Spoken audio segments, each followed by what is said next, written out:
Hello and welcome to another episode of Connecting with Kinetic. I'm your host, Jake, and today I'm joined by Lex from Rome Blockchain Labs, also from Scepter. And that's what we're going to be talking about today, the liquid staking solution that was recently launched on the Flare network. How are you, Lex? I'm good. Yeah, I'm pretty good. As you might have seen, Scepter launched with a lot of enthusiasm and a lot of people coming to stake. So we were happy it wasn't like a 20 people stake, all you have situation, but actually like thousands of people. So yeah, it's looking really good and it's very active community. Oh yeah, very, very active. The market's been doing fantastic too. So we love to see that. Granddaddy Bitcoin's he's been so kind to us lately. Been so kind. So it's been a few weeks since Scepter launched. You said, you've got an enthusiastic community, but how have things been going other than just everybody jumping on board? Yeah. So we had the first train basically jumping on board, and that's been great. I think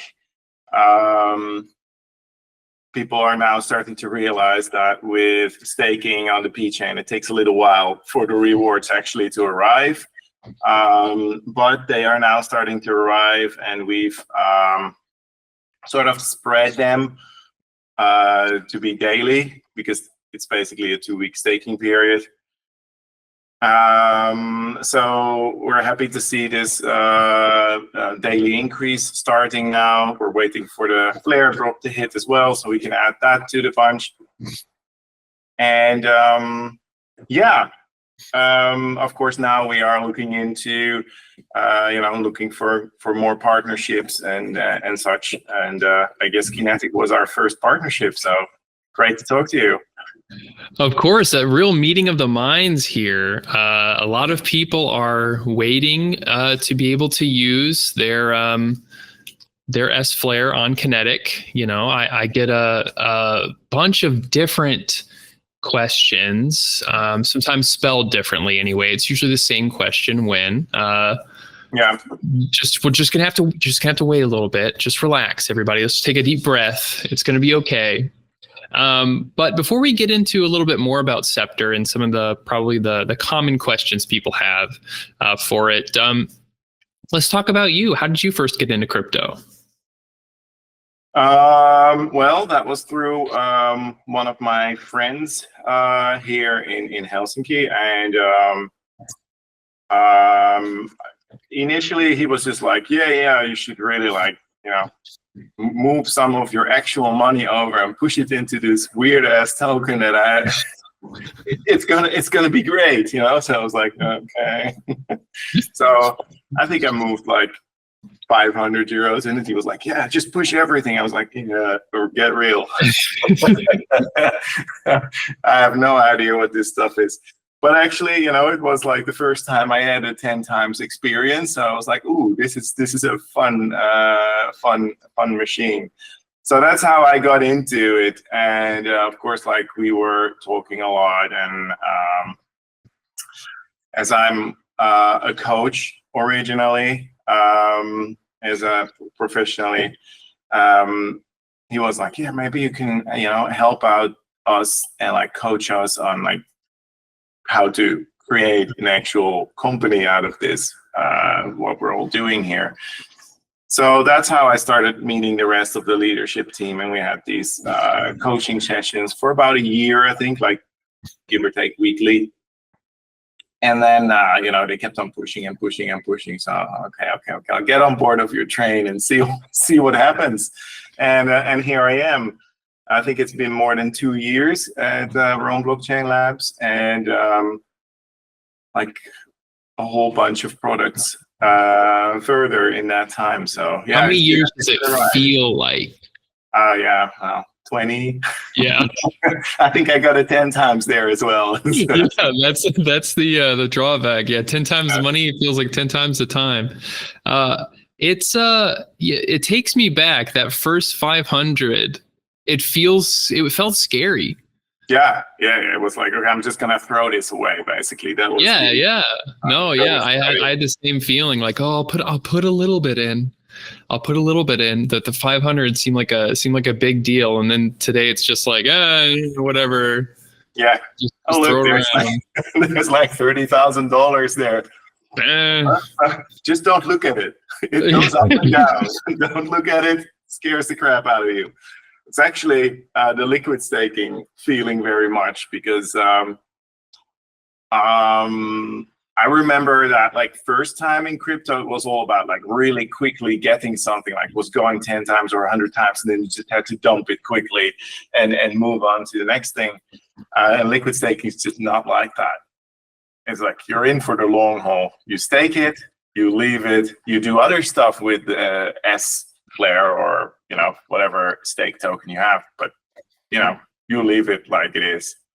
It's just sort of like gaining interest there while you do other stuff with your money, and that's really different. It's different, but that's kind of the, for people who are just joining us in this wacky world of Web3, that's the metamorphosis you have to kind of adjust to. You can't live that life of checking the price every 5 seconds. No. I mean, that's all of us at the beginning, just like, oh, it's up, oh no, it's down. Yeah, you can't do that. You're gonna drive yourself insane. So it's good to, even in a volatile market, even in crazy crypto, to be able to just like set some stuff. Luckily, you will be able to. It's not just going to sit there. You will be able to use S-Flare for different stuff, including Kinetic. But yeah, no, it's good to have something that can just relax for a little bit. For all the talk about holding, people are, they get scared holding. Yeah. The only way not to get scared is not to look. That's Close that wallet. Close that wallet, and if there's something you want to sell at a certain price, just set the order and never think about it again. That's because you're gonna go nuts. Yes. Like legitimately, that's real advice for your mental health. Don't do the constant checking thing.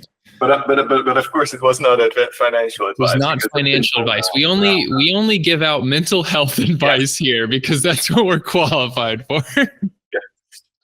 And even that, but yeah.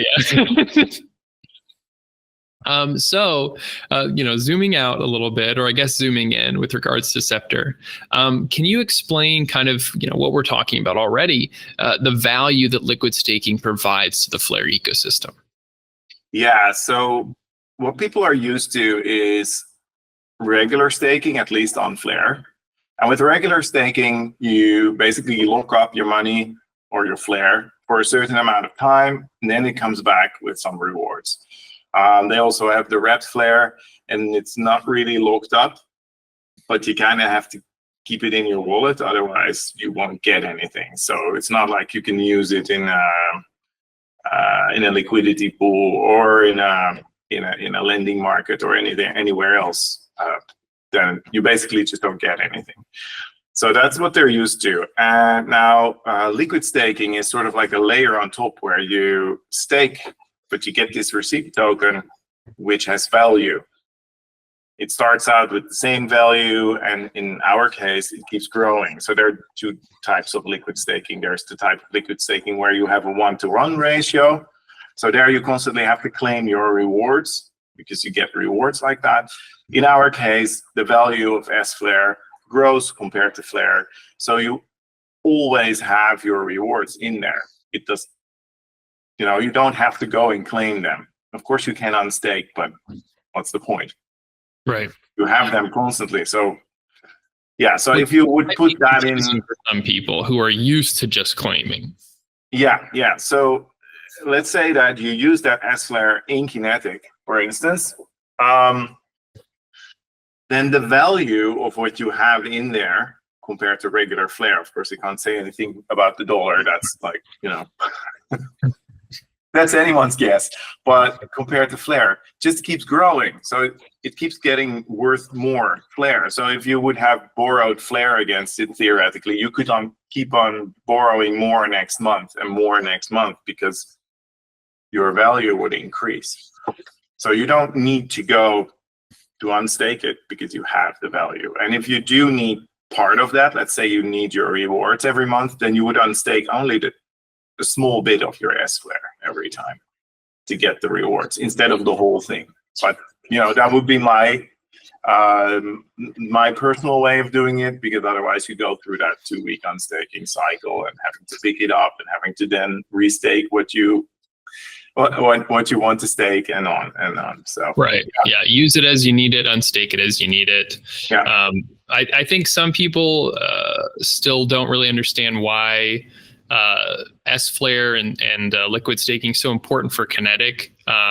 So just to kind of lay it out, it's the wrap flare. If you're supplying it, you're supplying your rewards that you're entitled to also. So if someone borrows that from you, take some of your supply, they're going to be getting your rewards, which you obviously don't want. And since that's such a big part of the flare ecosystem, having liquid staking, having Scepter, very, very important for Kinetic to be able to function, so people can kind of still be, taking rewards that Flare's dishing out, getting some additional rewards, and being able to actually use that token that they're getting. Absolutely. So, we talked about this a little bit, how it's, it's not claiming, it's like you get a receipt token that is accruing value. Can you go into a little more detail on how that process works, how that value is introduced into that token? Yeah, so there are all kinds of words I'm going to try and not use because they are dangerous. But this S flare token can only be minted when someone stakes flare. So if we would not add anything to that pool in a different way, the value would always be 1-to-1, right? Because I'm staking one flare, I'm getting one S flare. But what we do is we take the rewards we get from staking and the flare drops, and we sort of like drop them into the pool through, let's call it a backdoor. And now suddenly it's not 1-to-1 because there's more flare here than there's S flare out there. So if you would do this, like if you would look at it from a DEX perspective, the side that holds flare of the pool keeps on growing comparatively. Even if people on stake here, it still comparatively keeps on growing. So the price of S flare versus flare just keeps on growing. It cannot go down unless, something weird would happen to the pool, which it won't. But so that's how you don't have to go and unstake, for instance, constantly, because you keep on getting that value. And we will just keep on doing that basically for as long as, as there is staking on flare. So the value will keep going up. And since there's pretty high APRs at the moment on flare for holding and staking flare, this goes pretty fast. And I expect like one S flare to be worth like roughly 1.5 a flare in a year. So definitely, if you've got flare sitting around, you should probably start liquid staking as fast as you can. Yeah, you throw it in and then you go and do other stuff with the S flare, right? So as long as you are the owner of the S flare, everything's fine. So if you put it into a lending protocol, it's fine. If you put it into a liquidity pool, it's fine because you'll be able to get it back. As long as you'll be able to get it back without paying for it, basically. Right. Right. That's the point. So so you'll be able to earn other rewards, interest and other rewards, for instance, at Kinetic. Well, I think that was probably pretty helpful for some people. I know some people still don't understand the relationship there. In regards to something else I hear people talking about a lot, the 2-week unlock period and the 10% fee. What's the justification behind those? And I guess specifically the 2-week unlock period. All right, so the 2-week unlock period, it's actually 14.5 days, but the half day is only there for for making sure that the money is actually, or the flare is actually waiting to be claimed. A staking period on flare is the minimum one is 2 weeks.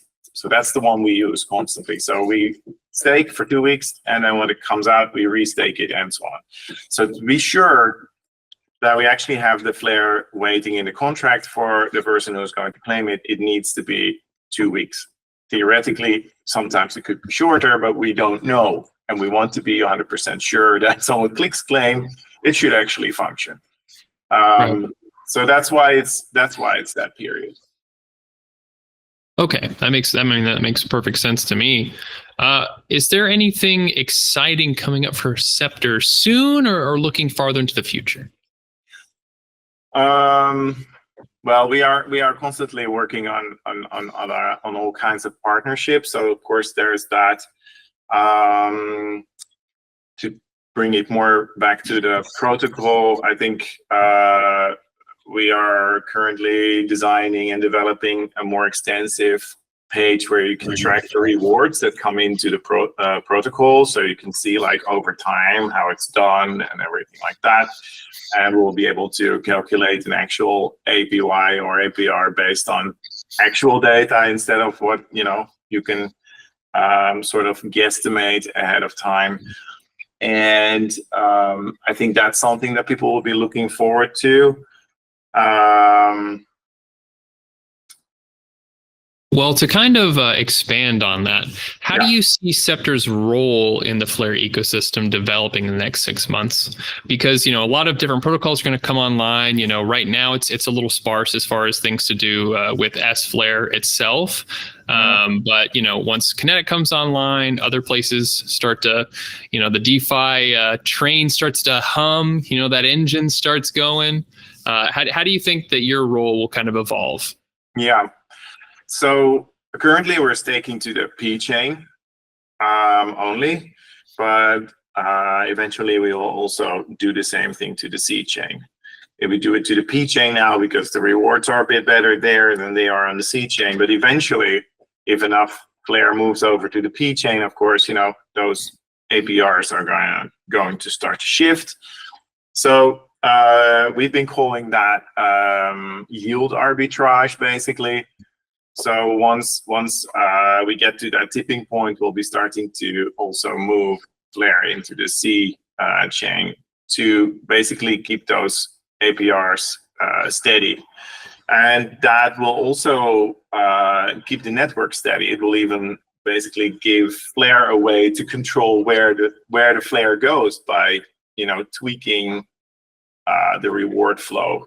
If they put more on the P chain, then more will flow to the P chain, and if they put more on the C chain, then more will go to the C chain. So that's one thing that I think is going to be super important.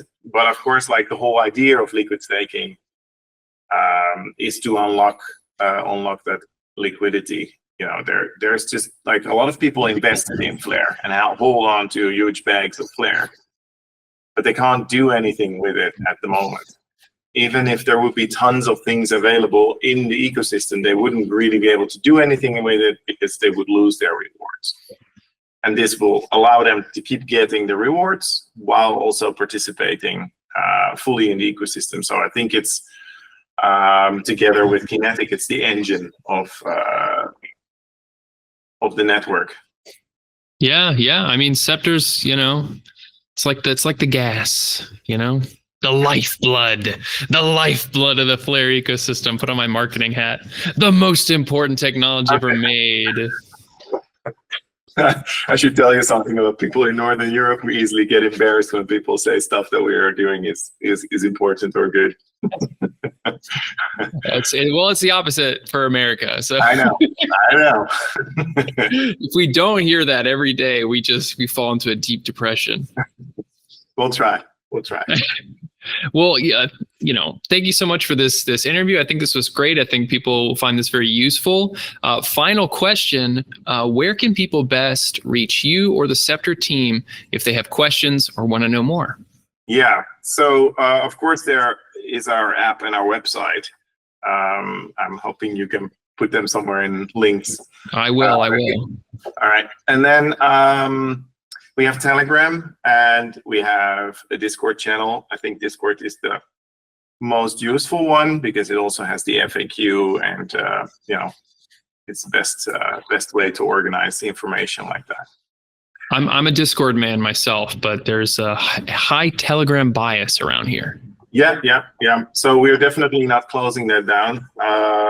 And we did, ask people what they prefer, and it came around 50-50. So we're just gonna have to open the Discord and keep the Telegram open. But I think those are the easiest ways to do this. There's maybe a letter in the mail. You could try, but I'm not necessarily going to put my regular address online. We do have an X channel as well, but I think like when you have questions or you want support, or then those other channels like Discord and Telegram are just better. And if some random person when you join the Telegram calls you, don't answer it. Never answer. It's not a real person. And if it's if it is a real person, you still don't want to talk to them. Right. Well, just don't talk to them. The teams for Kinetic and Scepter will never DM you first. Never. Or call you or any of that. I'm never going to call you. Okay. I'm sorry. Maybe we'd be best friends, but I'm just not going to call you on Telegram. Okay. No. If a guy says he's me, besides the fact that probably his voice doesn't sound like my voice, just don't answer it. Don't answer it. And if you did, keep your private key far away from any camera or computer. Yes. Please. Yeah, me and Lex, we're never going to need your private key. Okay. We don't need it. So if somebody looking like us asks for it, don't give it to anyone. Just don't give it to anyone. Yeah, that's always my advice. You hide it. You just hide it. Yeah, put it under your mattress, maybe under a rock, bury it. Just memorize it and then burn it.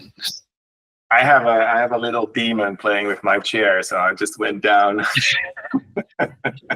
Well, we've all been there. Well, thank you again for the interview.